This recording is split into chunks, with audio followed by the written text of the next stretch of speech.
Hello and welcome to the third installment of the Data Dealer.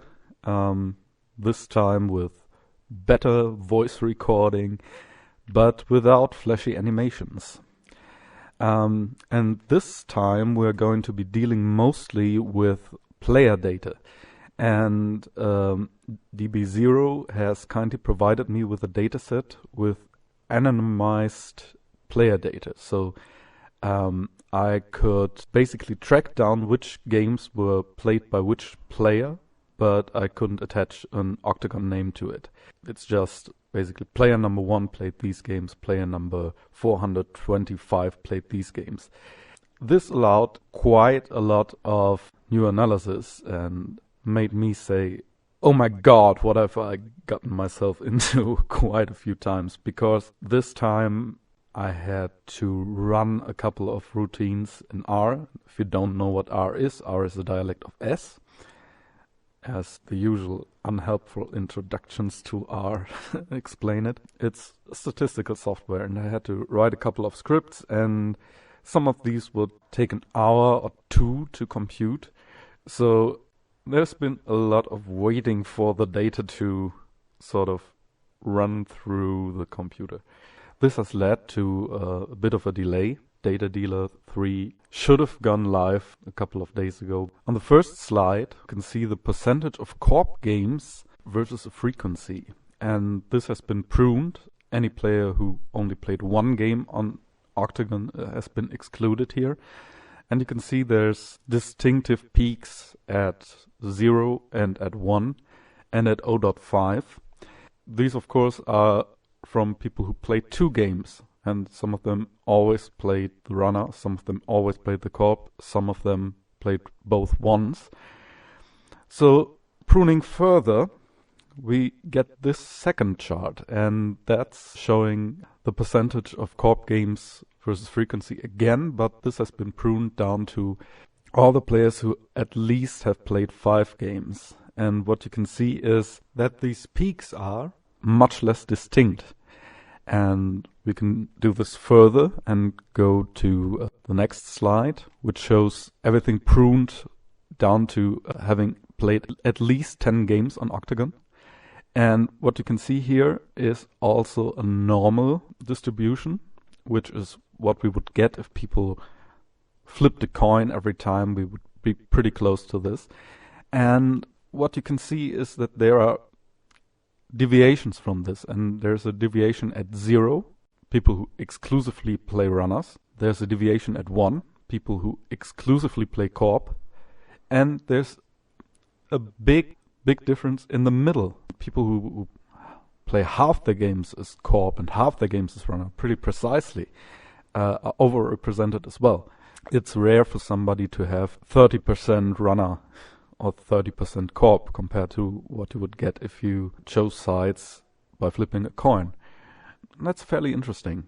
There's basically a lot of us like the games in both ways and wouldn't really want to get stuck one way or another, and so we try to alternate, or at least think, oh, I've played a lot of games as a corp recently, I should play a couple of runner games to make up for that.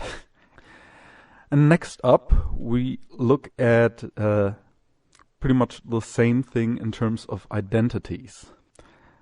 It's a bit weird. The blue bars are runners, and the red ones are corporations. And this is a measure called the entropy applied to the frequency distributions in which each player picked particular identities. And if you have a high entropy, then it's pretty evenly distributed among identities. So that would be on the right. And this has been pruned by removing players who only played one time at a particular site. But you can still see distinctive peaks at 0, which means in a lot of cases players who played 2 games sticking to the same identity. And the other one is basically people who played 2 games and pick different identities. That's the second peak we can see here. So we prune further and we look at people who played at least 3 games. And you can see that's becoming a lot less distinctive. if we prune further and go to 5, we still have this small peak at 0. People who stick to one identity, really noise players, HB players, and a lot of people diversify a lot. And if we go to at least 10 plays for a particular site, then we really see that people try to mix it up and not always play the same identity over and over again. And that's quite interesting with regards to something we're going to go to at the very end of this data dealer. There's a bit of a holdback from data dealer 2, and that was that Hollis commented, and Hollis of course has put a couple of really great Android Netrunner videos up on YouTube, that it looked as if anybody who was popular was doing badly. We had a bit of a discussion of whether this was down to bandwagon effects, people who take a net deck and run with it badly, or whether it's hate decking. In other words, when somebody is becoming popular, people include cards in their decks that are very good against them, or maybe even employ strategies that work well against them. That's a bit of a loose end, and we're going to tie that up right now. And this is cross-correlation between the wins of a particular identity versus its popularity. You can see the x-axis is the lag, and on the y-axis there's the correlation coefficient. What we would expect from bandwagon effects is basically that the overall shape is U-shaped. Basically you are lower in the middle, close to 0, than on the sides. And for hate effects, we would see a dip in close to the center in sort of these side regions here, where a deck is basically countered a short time later by people changing their playstyles, people changing which identities they use, which decks they use, which cards they include.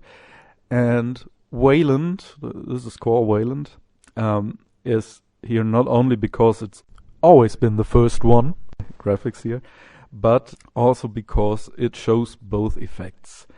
You have this general U-shape of the curve, so there's definitely some bandwagoning, and you have these dips close to the center, signifying hate decking. So against core Wayland, that's pretty much anything that removes tags or prevents tags, so Scorched Earth can't be used. And of course there's Carapace preventing meat damage. That's pretty much the clearest we're going to get here. The next up is NBN, and I'm omitting because we build it, because there's too little data to make even an interesting graph. There's going to be some where this is going to look somewhat silly, like chaos theory, because they haven't been around for long enough to really make this worthwhile. In that case, I simply omitted it. NBN shows hate decking to the extreme. There's pretty much nothing else going on here. Not really a pronounced effect of bandwagoning, but hate decking, very distinct. The clearest it is in all the graphs. And this is Jinteki replicating perfection. Not a lot to see here, really. It has dips and dips and dips and dips, but nothing conclusive can be gathered from this graph. And then we have personal evolution, and personal evolution has pretty much a negative hate decking effect. When people start to see more of it and maybe try to figure out how to deal with it, they actually get worse at doing so. So maybe you think, oh, they run all these traps, so I should expose more. And maybe that's not a good strategy. Not a clear bandwagon effect, and definitely not a clear hate decking effect. And here we have Stronger Together, and Stronger Together has a very clear bandwagon effect, and nothing else, no hate decking going on here. Then we have the core Hasbioroid, Engineering the Future, and there are some dips, but really the graph is flat. So there's no clear evidence for hate decking or bandwagoning. I think this concludes the corporations, so now we are going to look at the runners. This is noise. This may be a bit of bandwagoning, but really it's not all that pronounced. That could be a bit of hate decking as well, but again, it's not very pronounced. So noise is another one where this is inconclusive. This is different for Wizard. For Wizard we have a very clear hate decking effect, and that's basically people moving away from asset-based economies and maybe using less upgrades towards using more operations. You want to underrun Wizard's ability, you basically don't give him cards to trash. And here we have Gabe. Gabe really looks a bit silly here. We've basically got an inverse bandwagoning effect, and it's extreme. When Gabe is popular, Gabe is doing well. When Gabe is unpopular, Gabe is not doing well. Very distinct here. I think this is about the highest positive correlation in the entire dataset. So Gabe not really affected by hate decking all that much, and not really affected by new players simply running with the deck and doing badly. Quite the opposite is true. If a lot of people rush to play Gabe, Gabe becomes even better. And this is chaos theory, and it's one of these cases where there's simply not enough data to say anything.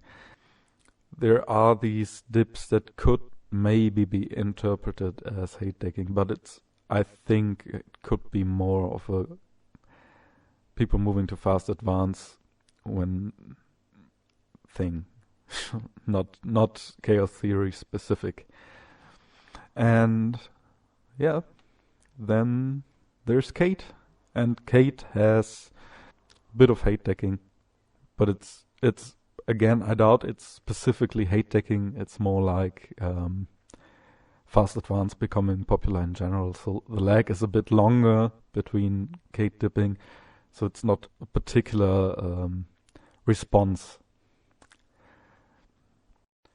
Now I'm moving to player experience in general, and what you can see here on the x-axis is the time in weeks, and on the y-axis it's the number of games a player in a particular game has, and the color shading indicates how many games have been played by players with that experience level. The darker it gets, the more people are at that time, at that experience level.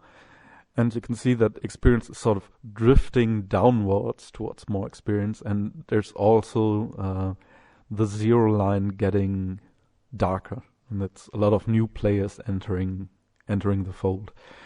And we gotta zoom in on this a bit, and that's pretty much the same graphic, but experience now only runs to 400 games. And we can see how it really starts to take off. There's a lot of games being played by people who've got 100 games under their belt now.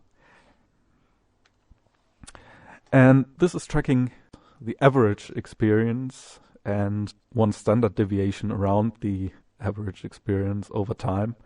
We can see that by the end of the analysis, the average opponent you would get on Octgn had 100 games under his or her belt. So experience has gone up quite a bit over time, and when it's gone down, that's basically an influx of new players, and that's reduced the impact of the games that the veterans had. So whenever you see a slight dip downwards, it's really a good thing as well. So we can see that the community is both growing and getting more experienced, and I think that's very healthy. With that said about experience, now we're going to look at how experience affects winning games, and that's going to become a quite interesting thing. First off, we've got the corp experience as corp versus how much the corporation is winning. And you can see this rather obvious positive correlation. The more you play co-op, the better you get at playing co-op. It tells us something about whether it's the deck or whether it's the player. And that curve or that line that's fit in there, it's rather steep. So if you play a lot, you are going to have a rather good win ratio with the corporation. And the same is true when you plot corp wins versus the corp's experience as a runner. So again, the more games you play as a runner, the better you do as a corp. And there's hardly a difference in how playing the corp or the runner side affects your win ratio as the corp. So any game helps you play better as a corp. And this is reflected in the final corp experience graph, where we're looking at the total number of games a corp player has under his belt and the percentage of corp wins. And it's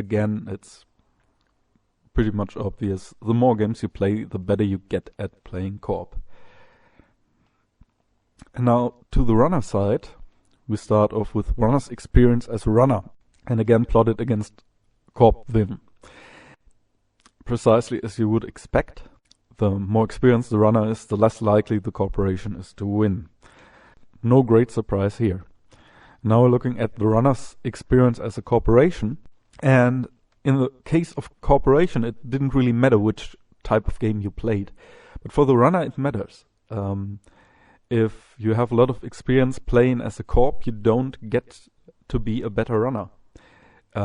Or you do get to be a better runner, but it doesn't affect your abilities as a runner as much as playing runner games. So the slope on this is not quite as steep as the slope before. This is also affected in the overall experience of the runner versus corporation wins. To play a runner well, you need to play runner. To play corporation well, you can play runner or corp. So if you're new to the game, it's probably a good idea to play a couple of games as a runner first, because that experience will help you with playing both sides. Now we're going to address the pending question of whether the corp is at a disadvantage in experience games. And this graph plots corp wins, color-coded, versus corp levels of experience and runner level of experience. And that's the overall numbers of games that each player has played. The experience levels represent quantiles of the numbers of games each side has played in 10% steps. 1 would be anybody who's among the least 10% experienced corp players, and corp level 5 would be 40 to 50%, and the same is true of the runner levels. If there was no change in balance, then that line here would run straight from one corner to the other, and it has an excursion favoring the runner at about runner level 5 and corp level 5. And that's basically people who've played 70 games or so. That's the region for both. And that's really the experienced play we were talking about. But if you look at number 9 and 9, for instance, there's a small excursion in favor of the corp. So this is moving a bit back and forth throughout this diagram, and there might be a slight advantage to the runner for the medium experienced players. There might even be a small advantage for the corp for the really advanced play. And that's somewhat interesting because everybody is talking about corp having a disadvantage at experienced play. And we're going to look at a couple more graphics to deal with this in detail. And this is the corp wins versus the experience level. and the experience level in this case has been basically the number of plays the corp has is the experience level, and the only games that I was looking at were games where the runner was within 50 games of that level. So if you look at, I don't know, 210, then the only games that count are those where the corp has 210 games under the belt and the runner has 160 to 260. And what you can see is that at first it starts out favoring the runner, and as the experience level grows, it quickly starts favoring the corp after 10 games or so. And then it starts to move back towards 50-50, and then it spreads out. And we really don't have enough games on high experience level in our database to see how that continues. But we're going to look at some more data. And this is the identity experience level. That's how many games you've played with a particular identity. And again, that's, I think in this case, it's plus minus 10. So you have the corp experience with a particular identity, how many games they've played. And then it's plus minus 10 for the runner. And you can see that here we have a similar thing. We start out with the corporation losing more than winning, quickly moving into winning more than losing, and then it goes back slightly towards the runner side, but that really takes a long time, and it's not as pronounced as it was before. And in the end, the fit even says it goes back up for the corp. And we're now getting the final graphic, and that is the deck experience level. And in this case, I used plus minus 5. And all the data I have on decks, how much influence is been used, how many cards, how many agenda points, is used to guess at how many games the corporation has played with a particular deck and how many games the runner has played with a particular deck. But of course, there could have been changes that did not affect these parameters, which are in the data. So I can't say that's definitely the same deck. But what you see here is that, again, the corporation starts gaining in the beginning, then drops back a bit. But the fit always favors the corp, and it favors the corp in the beginning and at high-level play again. And even the dip it takes doesn't take it below 0.5. And this tells us that if you have even matches between people who've played a particular deck a lot of times, then the corp might actually be at an advantage even at the very high end. So it's not general experience as a corp player and general experience as a Netrunner player. It's really getting to pilot your corp deck that helps you. And if you do that, then you can win more than you lose with the corporation, even at high-level play. Again, quite a few data points I would like to see in that. Simply not enough data right now to make this a firm conclusion. But I think it's interesting, and there's plenty of room for debates, and you can start flaming away right now, because what I'm saying is this idea that the corp is definitely disadvantaged at top-level play. This idea is something that the data does not conclusively show, and that might actually be wrong. So Well, we'll see how that debate goes on. So this concludes Data Dealer number 3. I hope to see you around for the 4th installment, and that's when I'm going to look at deck parameters and how they affect games.